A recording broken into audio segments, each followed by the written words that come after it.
Nós temos uma entrevista bastante importante neste momento. Estamos em contato com o Sérgio Vale, economista-chefe, vai conversar com a gente nesse momento aqui sobre as mudanças climáticas que estão no centro dos debates do Fórum Econômico Mundial em Davos. Então, a gente vai já dar um bom dia para você, Sérgio.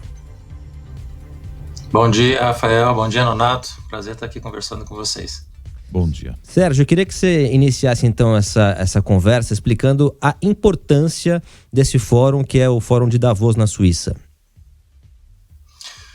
Olha, o fórum é extremamente importante já há muito tempo, é um momento de encontro dos líderes mundiais, especialmente das lideranças econômicas mundiais no início de cada ano, para dar um pouco de norte, talvez em relação às discussões importantes de cada ano, né? E esse ano, de fato, o fórum escolheu temas importantes relacionados à questão climática, mas também relacionados à inteligência artificial, e o próprio tema central do fórum, que é reconstruir a confiança, né? No ano que a gente vai ter eleições tão importantes, e talvez a mais importante em alguns anos e muito tempo, que é a eleição americana, nada mais importante nesse momento em que o mundo, do ponto de vista multilateral, está se desagregando. A gente recuperar essa confiança entre as nações, entre as lideranças, é um caminho de fato extremamente produtivo, extremamente importante. Então, o fórum tem um pouco esse papel de sinalização. Evidentemente, não é um fórum como é o G20, como é a ONU, não é um fórum institucional tão forte, intenso e com poder regulatório, com poder decisivo e decisório. Mas é sempre um sinalizador e um momento de encontro dessas lideranças para fazer as coisas andarem num tom um pouco melhor. Ô Sérgio, no evento desse ano, o presidente Lula não vai participar do encontro, né? Nem ele, nem o ministro Fernando Haddad está concentrado aí na sua agenda para tentar avançar no Congresso Nacional. Isso é um indicativo de que o Brasil, de algum modo, deixou um pouco em segundo plano o Fórum Econômico de Davos nesse ano? Qual é a tua impressão, Sérgio? Na verdade, o Lula sempre deixou, né? Se a gente olhar no passado, não era um fórum que o Lula aparecia com uma certa frequência, né? Nos últimos anos que isso começou a acontecer um pouco mais, mas já tradicionalmente, tanto no Lula 1, Lula 2, a própria Dilma também, não era o encontro que se dava um interesse especial em participar, porque tinha essa ideia, talvez, de que, olha, não é um fórum que vai ter um poder decisório efetivo, você não vai poder assinar tratados, acordos, e acho que o Lula tem dado espaço mais para esse tipo de encontro nesse sentido. O fórum tem um pouco essa visão equivocada, de certa forma, de que é um fórum da elite mundial, um fórum eventualmente com um perfil mais liberal, e aí a tendência do governo também é fugir um pouco disso, né? Tem também, a gente não pode esquecer, as questões domésticas, né? O governo aqui, especialmente o Haddad, tem um momento muito decisivo nesses próximos meses de tentar aumentar a arrecadação para fechar as contas esse ano. Então, acho que foi uma opção por trabalhar pelo doméstico, que é extremamente importante para a gente nesse momento, e focar nos fóruns que vão ser importantes mais à frente, depois de passar esse momento mais tumultuado da questão fiscal nesses primeiros 3 meses de 24.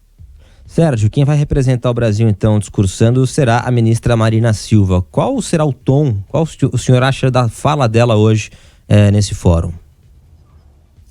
A Marina é o grande ativo do governo Lula em relação à questão ambiental, né? Depois de 4 anos muito desastrosos em relação à questão ambiental no governo Bolsonaro, né? Isso foi totalmente deixado de lado e, na verdade, revestido das políticas, e a gente acabou vendo o que aconteceu ao longo dos 4 anos. A tentativa de trazer a Marina, que tem respaldo internacional, tem presença nesses fóruns, é reconhecida como uma liderança ativa nesse meio, muito provavelmente a Marina vai nesse tom, de tentar trazer os olhos das lideranças da elite que está em Davos para a necessidade de a gente correr atrás do prejuízo de anos de inatividade em relação à questão climática. A gente viu o efeito disso ano passado, a gente já bateu quase 1,5 ponto, né, de graus a mais em relação ao que era no século XIX, e dá essa ideia de que a gente está chegando no momento que já passou da hora da gente fazer medidas efetivas na questão climática, especialmente vindo dos países desenvolvidos,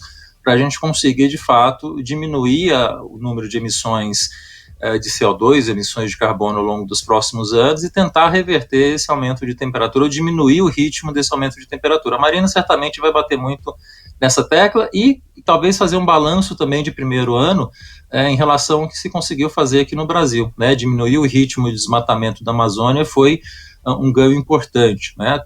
A gente precisa avançar ainda mais, porque além de diminuir o ritmo de desmatamento, a gente tem que diminuir com mais intensidade ainda, né? Não adianta você diminuir menos e todo ano continuar diminuindo, e algum tempo a Amazônia vai começar a sofrer com mais intensidade, talvez não agora, mas lá na frente. Então, acho que a Marina tem aí o que entregar, o que mostrar nesse primeiro ano, mas o desafio é grande, tanto da parte dos países envolvidos quanto da gente. Nós estamos conversando com o Sérgio Vale, aqui na Nova Brasil, o economista-chefe da MB Associados, falando aqui conosco a respeito do Fórum Econômico de Davos. Então, nesse momento, a chamada transição para a economia verde ou digital também, inclusiva, acho que é o ponto principal, né, Sérgio? Que foi algo também que foi batido na COP anteriormente, né, no ano passado. E tem que ser, né, Nonato? Eu acho que todos os fóruns nos últimos anos e a partir de agora, essa questão climática, que se você pegar 10, 15 anos atrás, não era uma questão central, era uma questão secundária, quando era uma questão.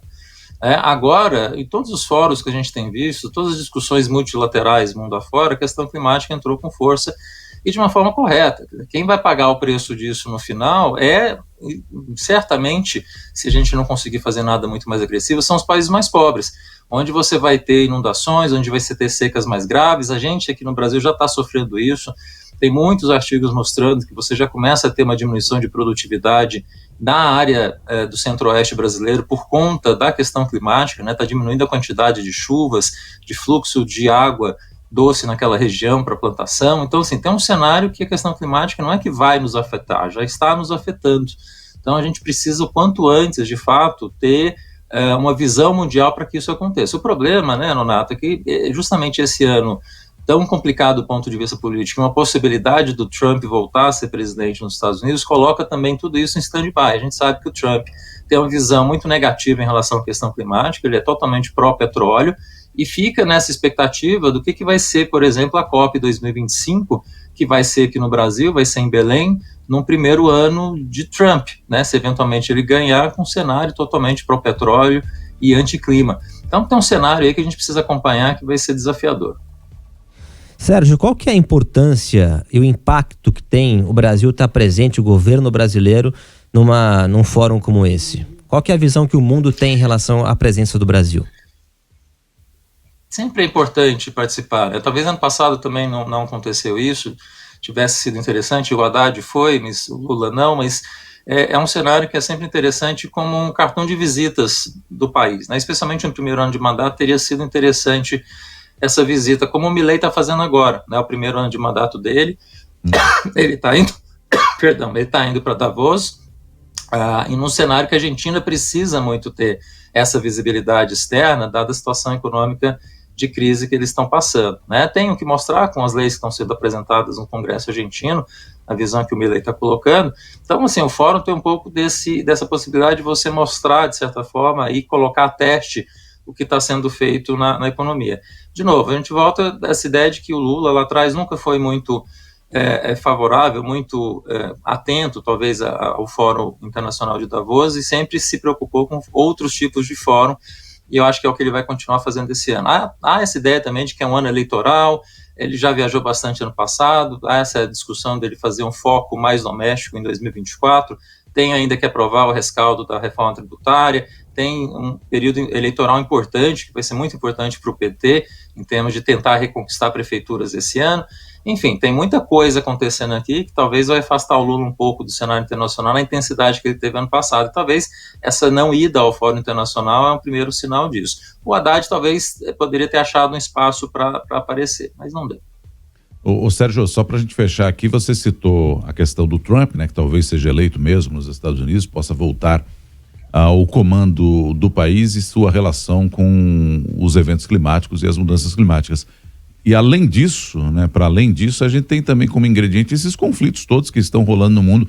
Infelizmente ainda a guerra da Rússia, tivemos agora recentemente o conflito entre Israel e Hamas, agora também essa presença dos Houthis ali no Mar Vermelho, ou seja, é um cenário também que não parece sorrir tanto assim para as economias ou para a economia global, né, Sérgio? Não mesmo, Renato, é um mundo em 2024 com vários flancos abertos e graves todos eles, né? A situação da Ucrânia, especialmente se de fato o Trump ganhar, a gente vê uma percepção de saída do cenário americano da guerra, isso fortalece a posição da Rússia, né, e a Ucrânia vai se enfraquecer nesse sentido, a Europa vai acabar se enfraquecendo.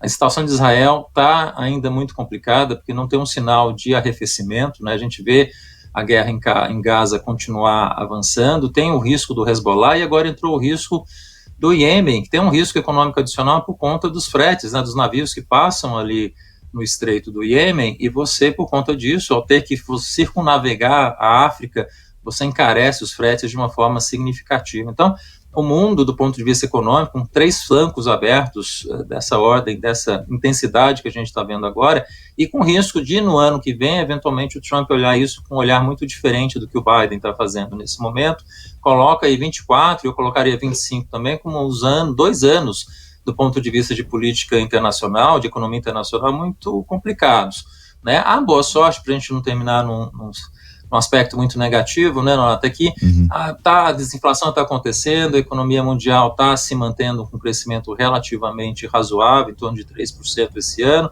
A gente está saindo um pouco daquele processo muito traumático de forte inflação que a gente vê acontecendo pós-pandemia, e isso é um dado positivo, né? Mas concordo com você que os dados negativos, infelizmente, nesse momento estão muito mais intensos do que os positivos. É isso. Sérgio Vale, economista-chefe da MB Associados, muito obrigado, viu, por atender o jornalismo da Nova Brasil. Um bom dia para você. Obrigado, Nonato, Rafael, até uma próxima.